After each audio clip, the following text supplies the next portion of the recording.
আমাকে এত বছরের স্বপ্ন দেখে আপনি বিয়ে করে ফেললেন। আপনার আমাকে একটিবারের জন্য মনে পড়ল না সাফাত ভাই? 2 বছরের ভালোবাসা সব মিথ্যে ছিল? বলতে বলতে নিহিলার চোখ থেকে টুপ করে দুফোঁটা অশ্রু গড়িয়ে পড়ল। বুকের কোথাও জানি মনে হচ্ছে কলিজাটা কেউ যেন ছিনিয়ে নিয়ে যাচ্ছে। কেমনে পারল মানুষটা এমন করতে? কিভাবে পারলেন কবুল বলতে? বলতে বলতে কান্নারা যেন দলা পাকিয়ে বেরিয়ে আসতে চাইল। নিহিলা আর কান্না আটকে রাখতে পারল না, ডুকরে কেঁদে উঠে মেঝেতে বসে পড়ল। রেহেনা বেগম মেয়ের এমন পাগলামি দেখে দৌড়ে এসে মেয়েকে জড়িয়ে ধরতে নিহিলা মাকে জড়িয়ে ধরে সাফাতের দিকে আঙ্গুল তাক করল। মা, সাফাত ভাই আমার বিশ্বাস ভেঙেছে, উনি তো এতটাও খারাপ না। মা, আমার সাথে কেন এমন হয় বলতে পারো? আমার কাছের মানুষটাই কেন আমার জীবন থেকে হারিয়ে যায়? আমি কি এতটাই অবাগা? নিহিলার কথা শুনে সাফাত মাথা তুলে তাকালো। অপরাধবোধে তাকে ঘিরে ধরেছে। মেয়েটার কান্না সে সহ্য করতে কেন পারছে না? সে তো ভালোবাসেনি, শুধুই নাটক করেছিল। তবু আজ কেন এত খারাপ লাগছে? নিহিলার দিকে বেশিক্ষণ তাকিয়ে থাকতে পারল না সে। মাথা নিচু করে ফেলল। রেহেনা বেগমের মেয়ের এমন আচরণ দেখে নিজের চোখ গড়িয়ে পানি পড়তে লাগলো। ড্রয়িং রুমে সবাই নিশ্চুপ হয়ে নিহিলার দিকে তাকিয়ে রইল। হাসি খুশি নিহিলার এমন পাগলামি কেউ বিশ্বাস করতে পারছে না। নিহিলাকে নিয়ে রেহেনা বেগম রুমে চলে যেতে ড্রয়িং রুমে থাকা ঘরের প্রতিটা সদস্যের দৃষ্টি দরজায় দাঁড়িয়ে থাকা সদ্য নবদম্পতির দিকে পড়ল। সোফাতে আমান সিং বাড়ির কর্তা মাথায় হাত দিয়ে বসেছিল। এতক্ষণ থম মেরেছিলেন। এইবার উঠে এসে নতুন দম্পতি তথা তার ছেলের দিকে এগিয়ে এলেন। আমি নিজেকে যথাসম্ভব শান্ত রাখতে চাচ্ছি, কিন্তু পারছি না। শান্তভাবেই বলছি, বেরিয়ে যা তুই। এই ঘরে তোর আর জায়গা হবে না। বাবা, এমন করতে পারো না। বাবা, আমার আমান শেখ ছেলের সামনে বরাবর এসে তার গালে সজোরে থাপ্পড় বসিয়ে দিল। সাফাত গালে হাত দিয়ে বাবার দিকে তাকিয়ে রইল। কিভাবে পারলি তুই এটা করতে? আমার ছেলে হিসেবে পরিচয় দিতেও লজ্জা করবে। এই শিক্ষা দিলাম তোকে? এত কষ্ট করে মানুষ করার ফল এটাই দিলি? বলতে বলতে তিনি কেঁপে উঠলেন। বুঝাই যাচ্ছে রাগ সংবরণ করার চেষ্টায় আছেন তিনি, কিন্তু পারছেন না। নববধূ আমান শেখের কথার ধরন দেখে কেঁপে উঠল। সে অপরাধী দৃষ্টিতে তার স্বামী নামক ব্যক্তিটির দিকে একবার তাকিয়ে চোখ নামিয়ে নিল। সাফাত দমে গেল না।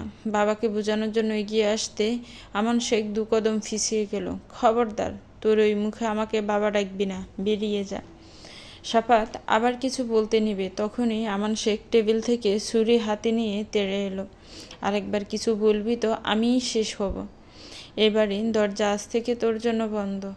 আর এই মেয়েটা নিহিলার কথা তোর একবারও মনে পড়ল না? কথা রাখতে না পারলে স্বপ্ন কেন দেখিয়েছিলি? আমার সামনে থেকে বেরিয়ে যা। আমার কথা চিন্তা করে ওকে বের করিও না। বিয়ে করে এসেছে, হোক না আরেকজন, তবুও বিয়ের মতো একটা পবিত্র বন্ধনে আবদ্ধ হয়েছে তো। ওরা বাড়িতে এসেছে, এভাবে মুখ ফিরিয়ে নিও না। বিশ্বাসঘাতকরা হতে পারে, কিন্তু আমরা নই। বড় বাবা, আমার এই কথাটা রেখো। বলে নিহিলা সিঁড়ি বেয়ে কয়েক ধাপ এগিয়ে এলো। সবাই তাকাতে দেখলো নিহিলা সিঁড়ির কাছে দাঁড়িয়ে আছে। নিহিমা। আমান শেখ নিহিলার দিকে এগিয়ে গেল। নিহিলার মাথায় পরম আদরে হাত বুলিয়ে দিল। যদি পারিস সে বাবাটাকে মাফ করে দিস। ছোটবেলা থেকে তুই আমার চোখের মণি, কিন্তু দেখ, সবচেয়ে প্রিয় মেয়ে হয়েও তোরেই আমি কষ্ট থেকে আগলে রাখতে পারিনি। দেখবি তুই অনেক সুখী হবি মা। আর কোনো অসৎ মানুষের ছায়া যেন তোর জীবনে না পড়ে। শেষ কথাটা আমান শেখ নিজের ছেলেকে ইঙ্গিত করে বলল। নিহিলা চোখ মুছে মলিন হাসল। তাই যেন হয় বলেই আবারও সিঁড়ি বেয়ে উপরে উঠে গেল। রুমে গিয়ে নিহিলা দরজা বন্ধ করার আওয়াজ সবার কানে ভেসে এলো, কিন্তু আমান শেখের আদেশে কেউ এগিয়ে গেল না। মেয়েটা একটু একা থাকুক, নিজের কষ্টগুলো কমাক। আমান শেখ সাফাত আর মিলের দিকে এগিয়ে এলো। বাকি সবাই চুপ, কারণ এই বাড়িতে আমান শেখ যা বলবে তাই হবে। কিন্তু তা বলে এটা না যে সাফাতের কার্যকলাপে সবাই রাজি। এই মেয়ে, তোমার লজ্জা নেই? কেমনে পেরেছে অসভ্য কাজটা করতে? আমার ছেলে না হয় অসভ্য, তুমি কিভাবে পারলে নিজের পরিবার ছাড়া এভাবে বিয়ে করতে? পরিবারের কি হবে সেটা একবারও ভাবলে না? বলেই তিনি সাফাতের দিকে তাকালেন। শুধুমাত্র নিহিলার জন্যই তোদের এই বাড়িতে জায়গা হয়েছে।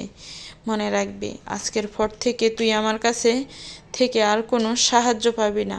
বাবা, অদ্ভুত না? যার বিশ্বাস ভঙ্গ করেছিলে সেই থাকার জায়গা করে দিল।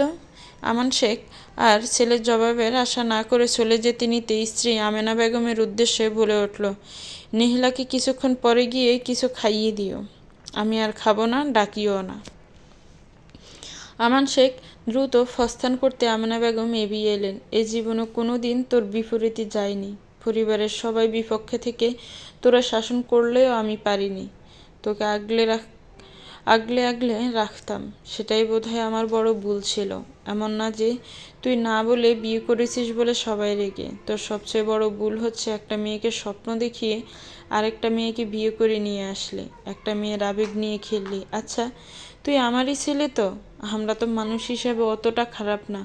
বলেই আমেনা বেগম একটা দীর্ঘশ্বাস ফেলে চলে গেলেন। সবাই চলে যেতে এই মিলি সাফাতের দিকে তাকালো। তারও মেয়েটার জন্য খারাপ লাগছে, কিন্তু কিছুই করার নেই। সাফাত তাকে এই কথাটা বলেনি যে সেও নীলিহার সাথে ভালোবাসার অভিনয় করেছে। সাফাত শুধু তাকে বলতো যে তার চাচাতো বোন তাকে পছন্দ করে। নীলিহার সাথে আসলেই সম্পর্ক ছিল সেটা মিলি গুণাক্ষরেও জানতো না। সাফাতের কেন জানি বড্ড খারাপ লাগছে। এতদিন রাগের বশে এসব করলে এখন কেন জানি তার খারাপ লাগছে। নিহিলা চোখের পানিতে তার কেন কষ্ট হচ্ছে। সে তো ভালোবাসেনি নিহিলাকে, তবে কেন এমন লাগছে? সে কি বেশি করে ফেলছে? এই বাড়িতে আমান শেখ সব ছেলে মেয়েদেরকে নিহিলাকে একটু বেশিই ভালোবাসেন, এমনকি নিজের ছেলে আমানের থেকেও। ছোটবেলায় নিহিলা 4 বছর হওয়ার আগে থেকে আমানই ছিল পরিবারের প্রিয় পাত্র। কিন্তু নিহিলার বাবা মারা যাওয়ার পর থেকে, তখন নিহিলার বয়স 4 বছর, তখন থেকে নিহিলাকে সবাই বেশি ভালোবাসে। এমনকি আমান শেখও। সাফাতের এখনও মনে পড়ে ওর সবচেয়ে প্রিয় একটা ঘাড়ি ছিল। সেটা ওর এতই প্রিয় ছিল যে সেটা আলমারিতে তুলে রাখতো, খেলতও না, শুধুমাত্র পুরনো হয়ে যাবে তাই। কিন্তু নিহিলা এসে সেটারই বায়না ধরতে আমান শেখ দিয়ে দিল। দাদা থাকাকালীনও নিহিলা সবচেয়ে প্রিয় মুখ ছিল। সেগুলো সাফাতের পছন্দ হতো না, কিন্তু আজ কেন খারাপ লাগছে সাফাতের? তারও কি মায়া জন্মে গিয়েছিল? নিহিলা রুমে এসে মেঝেতে হাঁটু মোড়ে বসে কান্নায় ভেঙে পড়ল। তার সাথেই কেন এমনটা হয়? কতই না স্বপ্ন দেখিয়েছিল মানুষটা, তবে এসব কি কিছুই না? একটা মানুষ এতগুলো দিন কিভাবে ঠকাতে পারে? আচ্ছা, সাফাত ভাই কি তাকে একটুও ভালোবাসতো না? অন্তত এতগুলো দিনে একটুও কি মায়া বসেনি? কেমনে পারলো মানুষটা? নিহিলা চোখ মুছে ফেলল। আর কাঁদবে না সে। কেন কাঁদবে সেই মানুষটার জন্য যে তাকে এত নির্মমভাবে ঠকিয়েছে? তার জন্য কেন মনকে নরম করবে? তার শক্ত হওয়া উচিত। ভেঙে যাওয়া থেকে মানুষ ভালোভাবে উঠে দাঁড়াতে পারে, সেও পারবে। কিন্তু পরক্ষণে ভাবলো, প্রতিটা মুহূর্তে মানুষটার মুখোমুখি হলে সে কি ভালো থাকতে পারবে? যে স্বপ্নটা তাকে দেখিয়েছিল, সেই স্বপ্নটা অন্যজনের সাথে পূরণ করতে দেখে সে নিজেকে ঠিক রাখতে পারবে? মুখে যতই বলুক সে তো পারবে না। ভেতরে ভেতরে শেষ হয়ে যাবে। অন্তত মানুষটার মুখোমুখি না হলেই আস্তে আস্তে বলতে পারবে। কিন্তু এক বাড়িতে কীভাবে কয়দিন এভাবে রুমবন্দি হয়ে থাকতে পারবে? কিভাবে সহ্য করবে? কি করা উচিত তার? তুমি আমাকে নিহিলার ব্যাপারে এত কিছু তো বলনি। নিজের দোষ লুকিয়ে এই শুধু মেয়েটার কথাই বলেছিলে। রুমে ঢুকে মিলি কথাগুলো সাফাতের উদ্দেশ্যে বলে উঠল। উফ মিলি, এখন আবার তুমিও এসব শুরু করিও না তো। এমনিতে অনেক দখল গেছে, এবার একটু শান্ত হতে দাও আমায়। ও, এতক্ষণ নিচে দাঁড়িয়ে সব শুনছিলে, আর এখন আমি বলাতে তোমার শান্ত হওয়া দরকার, তাই না? আমার মাথা খারাপ করিও না, বলে সাফাত ব্যালকনিতে চলে গেল। আর মিলি খাটে বসে পড়ল। সাফাতকে বিয়ে করেছিল একটু শান্তির জন্য, আর সেখানে হয়ে গেল হিতে বিপরীত। এ বাসায় থাকলে তো তার মাথা মিনিটে মিনিটে গরম হবে। তবুও প্রথমে মন জয় করার চেষ্টা তো করা লাগবে, তারপরে না হয় অন্য ব্যবস্থা নেওয়া যাবে। এমনিতেও পরিবারের সবার ব্যবহারে সাফাতের বিপরীতে চলে গিয়েছে সবাই, তাই মিলিও তার মনে যায় আসে তাই করবে। নিহিলা ব্যালকনির মেঝেতে হাঁটু মুড়ে বসে রইল। প্রতিদিনকার মতো আজকের আকাশ তেমন একটা সুন্দর না, চাঁদও স্পষ্ট না। চারদিকে ছাদের আলো একটু আলোকিত হলেই কিছু সময় পরে পরে একগুচ্ছ মেঘপুঞ্জ এসে ছাদকে ঘিরে নিয়ে আবারও চারদিকে অন্ধকার ডেকে দিচ্ছে। ক্ষণে ক্ষণে হালকা হালকা বাতাস এগিয়ে আসছে, রাতের আধারে হালকা বাতাস। ওই যে সামনের ওই বিল্ডিংয়ের আলোগুলো আস্তে আস্তে নিভে যাচ্ছে, কারো ঘরের আলো আগেই নিভছে। তার পরে এরই মাঝে আস্তে আস্তে সব আলো নিভে গেল। নিহিলা উকি দিয়ে পাশের ব্যালকনিটার দিকে তাকালো। ভেতরে আলো জ্বলছে। হয়তো ঘুমায়নি এতদিন। সাদাব ভাইয়ের সাথে এই ব্যালকনিতে বসে বসে গল্প করতো। স্বপ্ন বুনেছিল ওই ব্যালকনিটা একদিন তার সংসারের অংশ হবে। আচ্ছা, সাফাত ভাইয়ের কি একটু মনে নেই? সেই ভাবনা মনে আসতে নিহিলা নিজেই উত্তর বের করে নিল। মনে থাকবেই বা কেন? উনি তো মনে থাকার জন্য করেনি। নিহিলাকে নিয়ে শুধুই খেলেছিল। এত এত সময় সব মিথ্যে ছিল। নিহিলা দৃষ্টি ফিরিয়ে নিল। রাস্তায় শোরগোল ধীরে ধীরে মিলিয়ে যাচ্ছে। আজকের আগে থেকে এভাবে সব কিছু পর্যবেক্ষণ করা হয়নি। তা ভেবে নিহিলা ছাদের দিকে তাকিয়ে হাসলো। ছাদটাও ঠিক তারই মতো। আচ্ছা, পাশের রুমে এত সময় আলো কেন জ্বলছে? এখনো গল্প করছে ভাবতে নিলিহা নিজের বোকামো দেখে হাসলো। তারা যাই করুক, ওর কি? ওর তো কিছু যায় আসে না। কিন্তু আসলেই কি তাই? সে তো সহ্য করতে পারছে না। প্রতিটা মুহূর্তে তাদের ছায়া এভাবে পড়লে তো এগিয়ে যেতে পারবে না।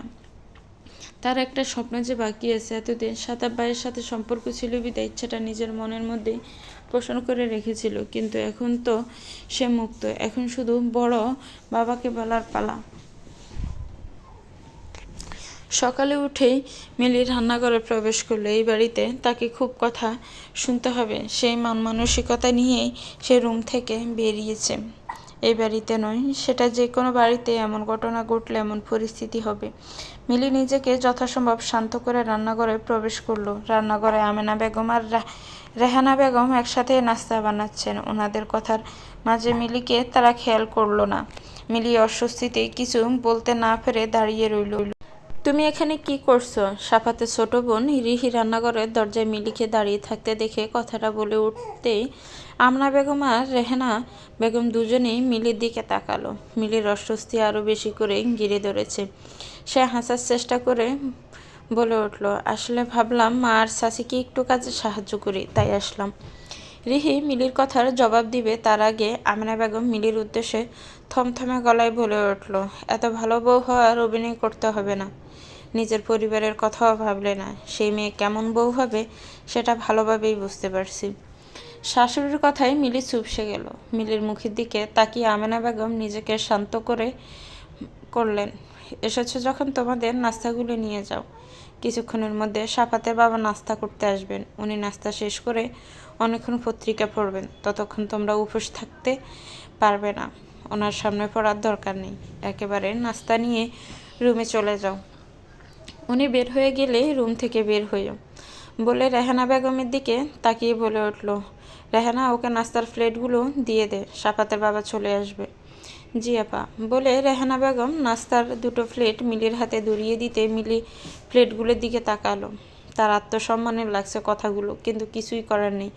কাজ যখন করেছে ফল ভোগ করতেই হবে। সে তো প্রস্তুতি নিয়ে এসেছিল, তবু এত খারাপ লাগছে কেন? কি হলো? দাঁড়িয়ে না থেকে দ্রুত রুমে যাও। সাফাতের বাবা চলে আসলে কথা আরও শুনবে। আরও কথা শোনার ইচ্ছে হলে দাঁড়িয়ে থাকো, আমাদের সমস্যা নেই বলে আমেনা বেগম কাজে লেগে পড়ল। মিলি প্লেটগুলো নিয়ে উপরে রুমে আসার আগে আরেকটা রুম চোখে পড়ল। যখন উপরে এসেছে তখন এই রুমের দরজা বন্ধ ছিল। আর এখনও বোধহয় এটাই নিহিলা মেয়েটার রুমে প্লেটগুলো নিয়ে ঢোকার আগে মিলি নিজেকে প্রস্তুত করে নিল। সে রুমে ঢুকে বসে পড়ল। সাফাত সবেমাত্র ওয়াশরুম থেকে বেরিয়ে মুখ মুছছিল। মিলিকে ওইভাবে বসে পড়তে দেখে ব্রু কুঁচকে তাকালো। কি হয়েছে? মিলি চুপ রইল। তার চুপ থাকাতে সাফাত এগিয়ে এলো। এই মিলি, কি হয়েছে? নিচে কেউ কিছু বলেছে তোমাকে? আসলে কথাটা বললে তোমার হয়তো খারাপ লাগলে। মিলির কথা শুনে সাফাত তাচ্ছিল্য হাসলো। খারাপ লাগা? আর সে আর কিছু খারাপ লাগার বাকি আছে নাকি? সেটাই ভাবলো সে। বলো।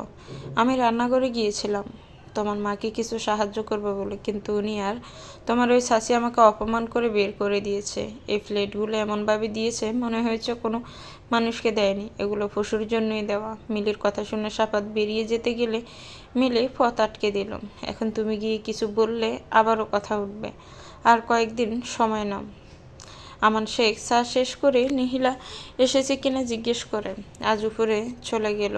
এই প্রথম তিনি চা শেষ করে পত্রিকা না পড়েই চলে গিয়েছে। ওনাকে উপরে নিহিলার রুমের দিকে যেতে দেখে আমেনা বেগম ছোট যা রেহানা বেগমের দিকে তাকালো। উনি তো রিহির রুমে কোনো দিন যায়নি। নিহিলা আর রিহি বসেই ছিল। মূলত রিহি নিহিলাকে এটা ওটা বলে হাসাচ্ছে। ওদের সামনে ভিডিওতে কেউ একজন চেষ্টা করছে নিহিলার মন ভালো করতে। নিহিলা ওদের কথায় সায় জানাচ্ছে। তখনই রুমের বাইরে থেকে দরজায় টোকা পড়ল। নিহিলা আর রিহি অপরের দিকে তাকালো। তাদের রুমে আসলে কেউ তো টোকা দেয় না, কিন্তু পরবর্তীতে আসবো কথাটি শুনতেই তারা দুজনে দাঁড়িয়ে পড়ল। বড় বাবা, তাও বা এ রুমে কেমন সম্ভব, সেটাই ভাবছে তারা। রিহিলাও অবাকের চরম পর্যায়ে। রিহিলা ভেতরে আসতে সম্মতি দিতে আমান শেখ ভেতরে এসে খাটের একপাশে বসলো। নিহিলাকেও বসতে বললেও সেও দাঁড়িয়ে রইল। তারা একে অপরের দিকে বারবার তাকাচ্ছে। আমান শেখ আবারও বসতে ইশারা করতে ওরা বসে পড়ল। তিনি দুই মেয়ের মাথায় হাত বুলিয়ে দিল। দেখতে দেখতে কত বড় হয়ে গেল আমার ফুরি দুটো, ভাবতেই পারছি না। নিহিলা রিহি দুজনেই আজকে অবাকের পরে অবাক হচ্ছে। তারা চোখ তুলে বটগাছ নামক ছায়াটির দিকে তাকালো। ওনার চোখ দেখে নিহিলা বুঝতে পারলো ওনাকে অপরাধবোধে ঘিরে ধরেছে। তিনি যে মেয়ে দুটোকে কত ভালোবাসে তা ওনার চোখ দেখলেই যে কেউ বলে দিতে পারবে। কিন্তু ছোটবেলা থেকেই ব্যবসার দিকে মন দিতে গিয়ে একটা দূরত্ব সৃষ্টি হয়েছে। সেই বাধার কারণে দেয়াল তৈরি হয়েছে, যে দেয়ালটি টপকিয়ে মেয়েদের কাছে আসতে পারেন না। তোমার কোনো ইচ্ছে আছে মা? নিহিলার পর মুহূর্তে বিষয়টি মনে পড়তে সে তাকাতেই আমান শেখ তার বাসা বুঝে নিল। আজ রাতে ডিনার একসাথেই করব, তখন বলিও তোমার সব ইচ্ছে পূরণ করব। বলেই তিনি উঠে চলে যেতে নিতে নিহিলার ডাকে থেমে গেল। সে এক দুঃসাহসিক কাজ করে বসলো। নিজে আমান শেখকে জড়িয়ে ধরতে রিহিও দৌড়ে বাবার কাছে এগিয়ে গেল। নিহিলার মনে হচ্ছে এত এই বটগাছ নামক মানুষটির সাথে ভয়ের দেয়ালটা ভেঙে দিয়েছে। এত শান্তির জায়গা। আমান শেখ প্রথমে কিছু সময় স্তব্ধ ছিল। পর মুহূর্তে নিজেকে সামনে মেয়ে দুটোকে দু হাতে আগলে নিল। অবশেষে তাদের সম্পর্কের এই সঞ্চয় কাটলো হয়তো। দরজা ধাক্কানোর শব্দে নিহিলার ঘুমের ব্যাঘাত ঘটতে এসে বিরক্তিতে চোখ মুখ কুঁচকে নিল। চোখ খুলতে নিজেকে ব্যালকনির মেঝেতে আবিষ্কার করলো। তাড়াতাড়ি মোবাইল হাতে নিতেই দেখলো দুপুর 2টা বাজে। সকালে বড় বাবা বের হতে এসে ব্যালকনিতে নিজের ফুল গাছগুলোর পাশে এসে বসেছিল। আজ নতুন 2টা গোলাপ ফুটেছে। একটা কাঠগোলাপের কলি এসেছে। পাশেই নয়নতারা যাচা ফুকে আছে। গোলাপগুলো তাকে সাফাত ভাই দিয়েছিল, ভেবেছিল ভালোবেসেই দিয়েছে হয়তো, তাই নিহিলা আজ অনেকগুলো দিন ধরে যত্ন করে যাচ্ছিল। এতগুলো দিন পরে আজ ফুল ফুটলো, কিন্তু তার কেন জানি তেমন খুশি লাগছে না। তবুও নিজের মনকে ভুলোবার জন্য দেয়ালে মাথা ঠেলিয়ে ফুলগুলো ছুঁয়ে স্মৃতিচারণ করতে করতে কখন যে চোখগুলো লেগে এসেছে বুঝে উঠতে পারেনি। দ্বিতীয়বার দরজা ধাক্কানোর শব্দে নিহিলা নিজেকে পরিপাটি করে রুমে এগিয়ে আসলো। দরজা খুলতে মাকে দেখে নিহিলা ফিরে গেল। আসো মা, কই ছিলিস? দিন দুপুরে দরজা বন্ধ করে আসিস কেন? ওই একটু ঘুমিয়েছিলাম, বলে নিহিলা আলমারির দিকে এগিয়ে গেল। তুই তো এ সময় কোনোদিনও ঘুমাস না? রেহানা বেগম সন্দেহসূচক চাহনি দিয়ে কথাটা জিজ্ঞেস করতেই নিজেই পর মুহূর্তে কী যেন একটা ভেবে খাটের দিকে এগিয়ে গেল। মায়ের কথা শুনে নিহিলা নিজেও ভাবল তার তো এ সময়ে ঘুমানোর অভ্যাস কোনো কালেই ছিল না। দুপুর সময়ে বাড়ির সবাই রেস্ট করলেও সে শুধু গুড়গুড় করত। তার ধারণা অনুযায়ী ঘুম হচ্ছে শুধুই রাতের জন্য, দিনের বেলা কিসের ঘুম? অথচ আজ নিজেই এমন সময় ঘুমালো। এখন তো প্রায় যায় মা, তুমি হয়তো রান্নায় ব্যস্ত থাকো তাই জানো না। জানো, এখন ঘুমটাও অনেক ভারী হয়ে গেছে। এই যে তুমি এতবার ডাকলে শুনতেই পেলাম না। রেহানা বেগম মেয়ের দিকে তাকালো। তার ছোট বাচ্চা মেয়েটাও কথা লুকাতে শিখে গেছে। সে যাতে আর কোনো প্রশ্ন না করে, তাই কি সুন্দর করে কথা ঘুরাচ্ছে। অথচ তিনি জানেন নিহিলা অনেক নরম স্বভাবের মেয়ে। ছোটবেলা থেকে কিছু না হতেই কেঁদে কেটে পুরো বাড়ি মাথায় তুলত। স্কুলে সামান্য কেউ বকা দিলেও সহ্য করতে পারত না। আর এখন এত বড় বড় ঘটনার পরেও কাউকে কিচ্ছুটি না বলে মনের ভেতর বিশাল বড় পাথর চাপা দিয়ে কি নিঃসংকোচ কথা ঘুরাচ্ছে। যেন সব স্বাভাবিক, অথচ মেয়েটা ভেতরে ভেতরে শেষ হয়ে যাচ্ছে। সেটা রেহানা বেগম নিজেও বুঝতে পারছেন, কিন্তু কিছুই করতে পারছেন না। তিনি মেয়ের বিছানার দিকে তাকিয়ে একটা মলিন শ্বাস ফেললেন। তার এই মেয়েটা ছোট থেকে অনেক গুছানো স্বভাবের। কোনো দিন উঠে তার বিছানা গুছাতে হয়নি, নিহিলাই গুছিয়ে ফেলত ওঠার সাথে সাথে। অথচ আজ বিছানাটা এলোমেলো। তিনি বিছানা ঝাড়তে ঝাড়তে মেয়েকে ফ্রেশ হয়ে আসতে বলতে নিহিলা বাধ্য মেয়ের মতো ওয়াশরুমের দিকে পা বাড়ালো। নিহিলা বেশ কিছুক্ষণ পরে ওয়াশরুম থেকে বের হলো। নিজেকে যথাসম্ভব উপরে পরিপাটি করে নিল। ওয়াশরুম থেকে বের হতে রেহানা বেগমকে বিছানায় বসে থাকতে দেখলো। রেহানা বেগম মিষ্টি হেসে মেয়েকে কাছে ডাকতে নিহিলে এগিয়ে এসে মেঝেতে বসে মাকে জড়িয়ে ধরে কোলে মাথা লুকালো। খাবি না? এই পৃথিবীতে সত্যিকারের বন্ধু হলো মা, যার কাছে মন খুলে কাঁদা যায়, যার কাছে কোনো কিছু বিশ্লেষণ করার আগেই বুঝে নেয়। মায়ের কথায় নিহিলা আরও ভালোভাবে মাকে জড়িয়ে নিল। খাবো একটু পরে, একটু থাকো। রেহানা বেগম কিছু না বলে মেয়ের মাথায় ফরম আদরে হাত বুলাতে লাগলেন। সে জানে তার এই মেয়ে মন খারাপ হলেই তাকে কাছে চায়, যেমনটা ছোটবেলায় করতো। কেউ কিছু বললেই আগে এসে মায়ের কোলে এভাবে মুখ গুজে কান্না করতে, এরপর কান্না করে হালকা হয়ে সব বলতো। অথচ এবার এত বড় বড় কষ্ট পেয়েও মেয়ে তার কাছে আসলো না, শুধুমাত্র মা কষ্ট পাবে বলে। সেটা রেহানা বেগম বুঝতে পেরেছেন। তার মেয়েটা যখন থেকে বুঝতে শিখেছে একটু একটু, তখন থেকে মায়ের কাছে এসে আর কষ্টগুলো বলে না, কিন্তু আনন্দগুলো ঠিকই সবার আগে মাকে এসে বলবে।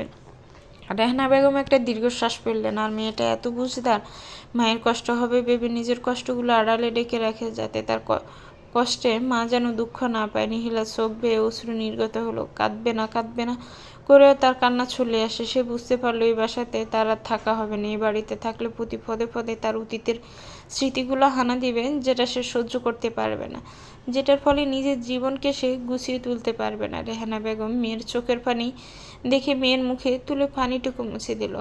কাঁদে না মা, নিজেকে এমনভাবে তৈরি করবি যাতে কেউ সহজে কাঁদাতে না পারে। এইটার মাধ্যমেই মনে কর আল্লাহ তোর জন্য ভালো কিছু রেখেছে। শুকরিয়া আদায় কর এই ভেবে যে এমন বদ ছায়া থেকে আল্লাহ তোরে আগে আগে সরিয়ে দিয়েছে, সতর্ক করে দিয়েছে। যেটা হয়েছে ভালোর জন্য হয়েছে। মাঝে মাঝে হোঁচট খাওয়া ভালো, জানি অনেক কষ্টকর, কিন্তু এই হোঁচট খেয়ে মানুষ ভালোভাবে বাঁচতে পারে। যেমনটা এক ঘটনার পরে তুইও মানুষ চিনতে শিখেছিস। উপরে মানুষ ভালো দেখালেও প্রকৃতপক্ষে ভেতরেও মুখোশটা যে ভিন্ন, সেটা তো বুঝতে শিখেছিস। জীবনে চলতে গেলে এমন হাজারো কিছু হবে, কিছু কিছু স্মৃতি মাথা থেকে সরিয়ে নেওয়া উচিত, না হয় জীবনে চলা কঠিন। সামনে যে এখনও তোর সম্পূর্ণ জীবন রয়ে গেছে। নিহিলা মাকে আরও গভীর করে ঝরিয়ে ধরলে, এই মানুষটা তার মন ভালো করার ওষুধ। এত সুন্দর করে কেমনে বুঝাতে পারে? সে চায় তার এই মানুষটা কোনোদিন কষ্ট না পাক, অথচ সেই মানুষটার কপালেই প্রিয় মানুষটা নেই। এমন কেন হয়? মা একটা জিনিস চাইব, দিবে? যদি আমি তোমার থেকে দূরে গিয়ে থাকতে চাই, দিবে? কি বলছিস মানে? বলতে বলতে থেমে গেল। কিছু একটা বুঝতে পেরে তার চেহারাটা মলিন হয়ে গেল। তিনি নিহিলার দিকে তাকাতে তার কান্নারত চোখ দেখে কিছু বলতে নিতে নিহিলা থামিয়ে দিল। প্লিজ মা, আজকে বড় বাবাকে এই কথাটাই বলবো। জানি তোমার অনেক কষ্ট হবে। এখানে আমি আমার স্বার্থ চাচ্ছি, কিন্তু দেখো আমি এই বাড়িতে থাকলে তুমিও ভালো থাকবে না, আমি ভালো থাকলে তুমিও ভালো থাকবে। আমার সাথে তুমি অতপ্রোতভাবে জড়িয়ে আছো। না, এটা হতে পারে না। দরকার হলে তোর বাবাকে বলে তোকে নিয়ে আমি অনেক দূরে অন্য বাড়িতে উঠবো, তবুও তোকে আমি ছাড়বো না। মা, এত বছর বড় বাবা আমাকে দেখেছে, তোমাকে নিজের বোনের মতো করে আগলে রেখেছে। উনি তো আমাদের পর ভাবেনি। তবে তুমি যদি অন্য জায়গায় চলে যাও, ওনারাই বেশি কষ্ট পাবেন। অন্যজনের কষ্টের ফল ওনারা কেন পাবেন? তাহলে হোস্টেলে থাকলে যে কোনো সময় এই বাড়িতে আমার আসতেই হবে, কিন্তু আমি কয়েকটা বছর একেবারে সব ভুলে নতুনভাবে শুরু করে আসব। এরকম আসলে আমার কোনো কষ্ট হবে না। তখন কিন্তু ভুলতে গিয়ে আবারও কয়েক মাস পরে পরে যদি আসি, তবে আমি আরও ভেঙে পড়ব, ভালো থাকতে পারবো না। রেহানা বেগম মেয়ের দিকে তাকালেন। মেয়ের একটা কথাও ভুল মনে হলো না তার। নিজের জন্য কেন মেয়ের জীবনকে বঞ্চিত করবেন, সেটা ভেবেই তিনি মেয়েকে কাছে টেনে নিলেন। বড় বাবা, নিহিলা খেতে খেতে আমান শেখের দিকে তাকিয়ে অনেকক্ষণ যাবৎ নিজের সাথে যুদ্ধ করে ডাক দিল। আমান শেখ নিহিলার কথা শুনে উঠে দাঁড়াতে গিয়ে থেমে গেল। বাকিরা উৎসুক চোখে নিহিলার দিকে তাকিয়ে আছে, কারণ এ বাড়িতে একটা নিয়ম আছে যে খাওয়ার সময় কোনো কথা বলতে নেই। এটা মূলত নিয়ম না, কিন্তু আমান শেখের খাওয়ার সময় কথা বলা পছন্দ না বিদায় সবাই চুপচাপ খাওয়া শেষ করে। একটা টু শব্দ হয় না। তাই তো এতক্ষণ নিহিলা নিজের সাথে যুদ্ধ করে প্লেটের ভাতগুলো নাড়াচাড়া করছে। আর নিহিলা জানে তার কথাটা বলতে হলে এখানেই বলতে হবে, সাহস সঞ্চয় করে, কারণ আমান শেখ খাওয়ার পরপরই রুমে চলে যান। হ্যাঁ বলো। নিহিলা নিজেকে যথাসম্ভব শান্ত রাখার চেষ্টা করলো। কিছু বলতে চাইছ? নির্দ্বিধায় বলে ফেলো। আমি যদি এমন কিছু চাই যেটা তোমাদের পছন্দ না, সেটা কি মেনে নিবা? নিহিলার কথায় আমান শেখ হাসল। এতক্ষণ গম্ভীর করে কথা বলছি, তাই বলার সাহস পাচ্ছ না তো? এবার বলো দেখি। আমি বাহিরে গিয়ে পড়তে চাই। নিহিলার কথায় বাকিরা স্তব্ধ হয়ে রইলেও আমান শেখ বেশ স্বাভাবিক আছেন। মনে হচ্ছে তিনি আগে থেকে জানতেন নিহিলা এমন কোনো সিদ্ধান্ত নেবে। কোথায়? তুমি কি পারবে? বাকিরা আমান শেখের দিকে অবিশ্বাস্য নজরে তাকালো। তারা বিশ্বাস করতে পারছে না যে নিহিলা বলল, আর আমান শেখ স্বাভাবিকভাবে রাজিও হয়ে যাচ্ছেন। আমি স্কলারশিপ পেলেই যাব, আর আমার মনে হচ্ছে আমি পাবো। এতে খরচও অনেক বেঁচে যাবে, আর আমি পারবই বাবা। খরচের কথা চিন্তা করিও না, আমি আছি তো। তুমি আমান শেখের অংশ হয়ে এমন কথা মানায় না। হ্যাঁ, স্কলারশিপ হলে তো ভালোই, না হলে সমস্যা নেই। তবে তোমার সব কিছু ভাবতে হবে। আবেগের বশে বলিও না মা, ওই অচেনা জায়গায় তোমার কেউ নেই।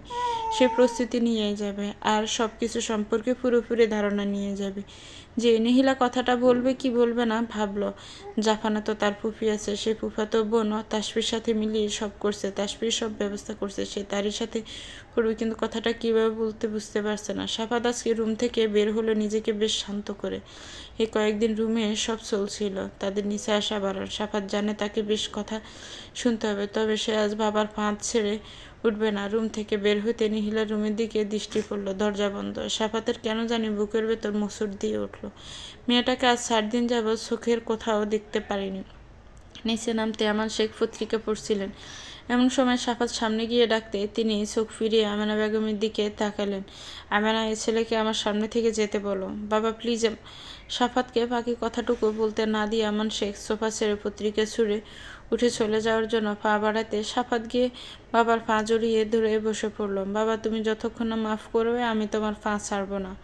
একটা ভুল করে ফেলেছি, মাপ চাইছি আমি। সাফাতের কথা শুনে আমান শেখ পা ছাড়িয়ে নিতে চাইলেও পারল না। সাফাত আরও জোরে বাবার পা জড়িয়ে নিল। তোমার মনে হচ্ছে এটা ছোট ভুল? কই, এ কয়দিন রুমের ভেতর বউ নিয়ে তো ভালোই ছিলে, কি দরকার পড়েছে তোমার? বাবা, তুমি যা বলবে তাই করব। তোমার এত কঠোরতা মেনে নিতে পারছি না আমি। যা বলবো তাই? হ্যাঁ, তবে বেশ, আজ রাতেই তুমি ঢাকার উদ্দেশ্যে রওনা দিবে। ওখানের ব্যবসাটা তুমিই দেখবে। সাফাত যেন হাতে ছাদ পাওয়ার মতো খুশি হলো। অবশেষে তার উদ্দেশ্য সফল। সে তো এত সব মিলির কথানুসারে করছিল। না হয় বাবার পা কে ধরে শুধুমাত্র সম্পত্তির জন্য? কারণ সেদিনে বাবা বলে দিয়েছিল সাফাত এ ঘরের কিছুই পাবে না। সেই কথার রেশ ধরে মিলি এতক্ষণ ধরে বুঝিয়েছিল এভাবে রুমে বসে থাকলে কাজের কাজ কিছুই হবে না, এতে ওরা আরও পরিবারের চোখে খারাপ হবে। সাফাত তৃপ্তির হাসি হাসল। যাক, অবশেষে সব মিটল বলে। সাফাত দ্রুত পায়ে রুমের উদ্দেশ্যে পা বাড়াতে নিতে এমন শেখে ডাকে থেমে গেল। উপরে কই যাচ্ছ? আমি তো কাজ বুঝিয়ে দেইনি। মিলিকে কাপড় গুছাতে বলতে যাচ্ছি, সব তো গুছাতে হবে। সাফাতের কথায় আমান শেখ হাসল, যেন তিনি ছেলের সব বুঝে ফেললেন। এত সহজে তো হবে না। কিন্তু মিলি তো না, তুমি একাই যাবে। আর হ্যাঁ, অফিসের ফোনে সব কাজ করবে।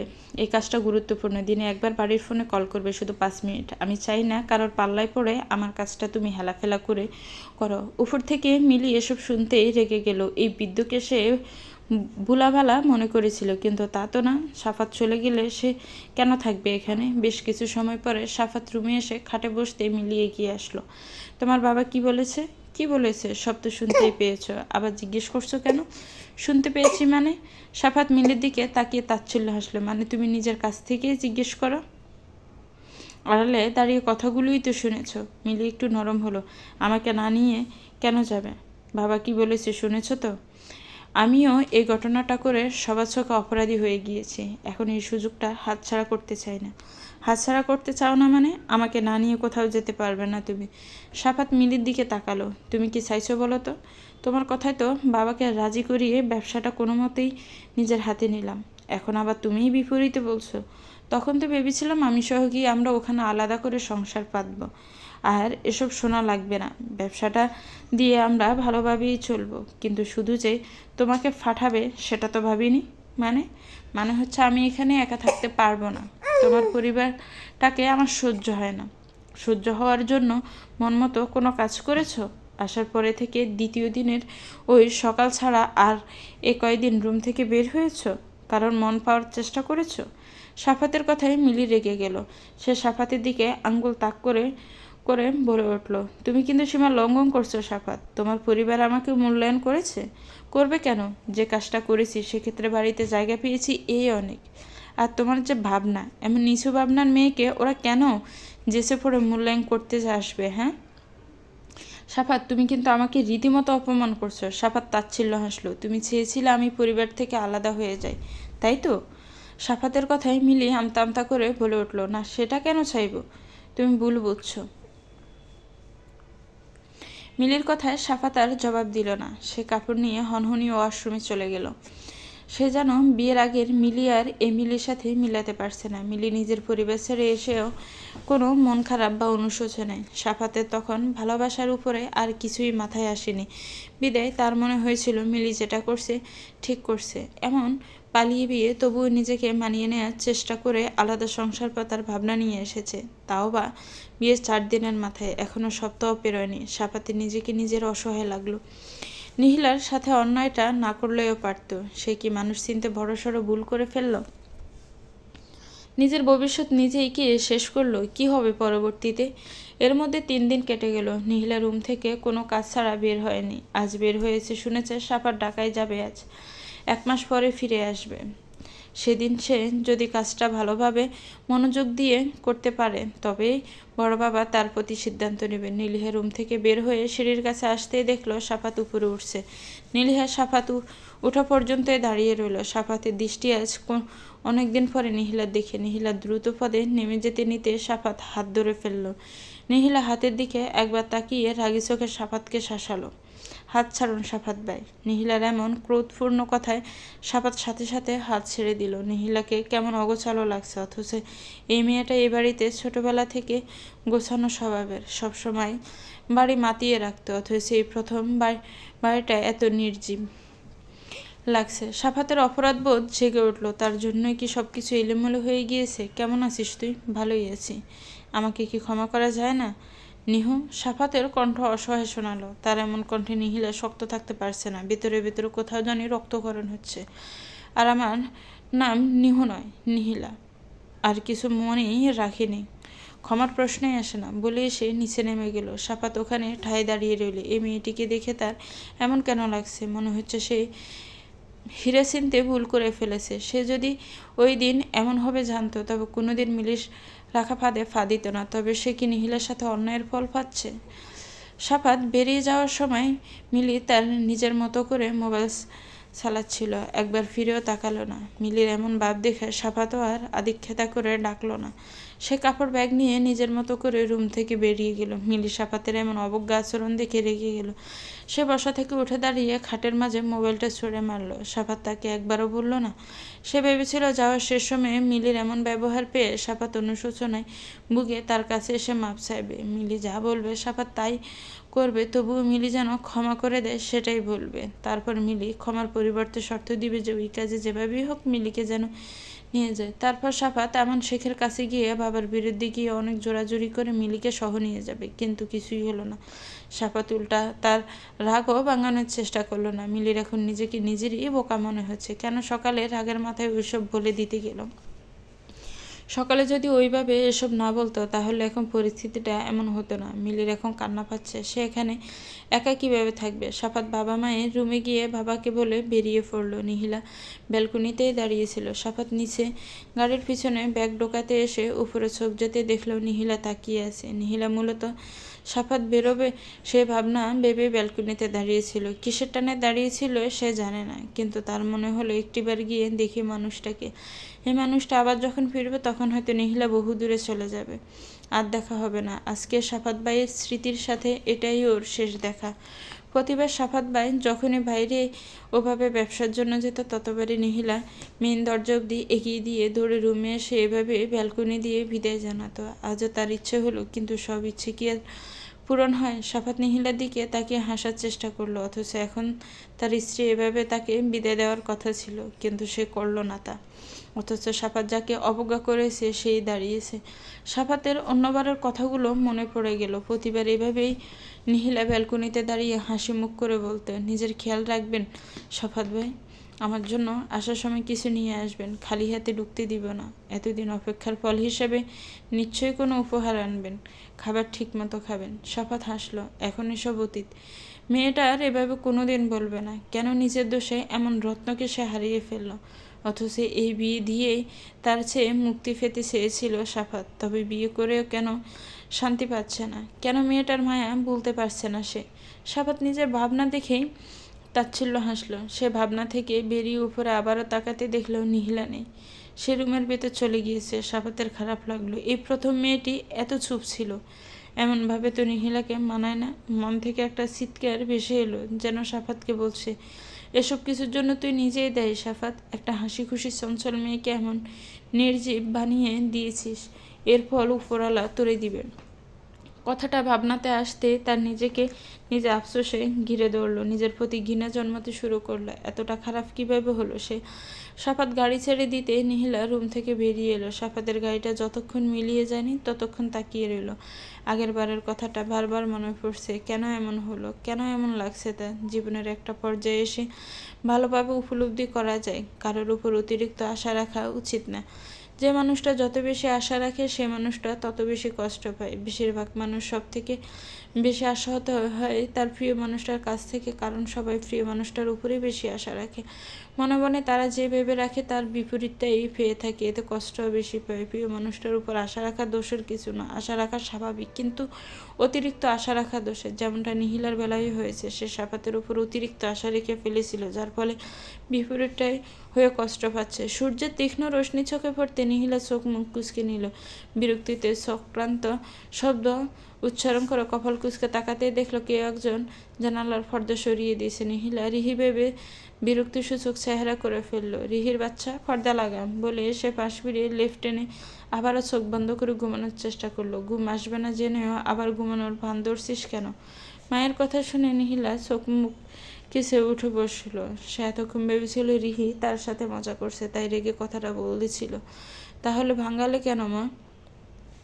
রেহনা বেগম মেয়ের কথা শুনে মেয়ের কাছে এগিয়ে কপালে হাত ছুঁল। কি হয়েছে মা? সেটা তো তুই বলতে পারবি। তুই তো এত বেলা অবধি কোনোদিন উঠিসনি। এখনো কিসের বেলা? বলতে বলতে নিহিলা ঘড়ির দিকে চোখ পড়তে নিজেও বোকা বনে গেল। এত বেলা অবধি ঘুমালাম? রেহনা বেগম মেয়ের কাছে এগিয়ে এলেন। রাতে ঘুমাসনি তাই না? নিহিলা মায়ের কথায় তাড়াহুড়ো করে বিছানা থেকে নেমে কাপড় নেওয়ার জন্য ছুটল। কি যে বলো না মা, রাতে ঘুমাবো না কেন? রেহনা বেগম মেয়েকে আর ঘাটলেন না।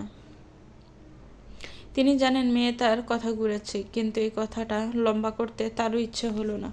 তাই আর কিছু জিজ্ঞেস করলেন না। তার মাঝে মাঝে খারাপ লাগে, বুকটা খালি খালি লাগে নিহিলার জন্য।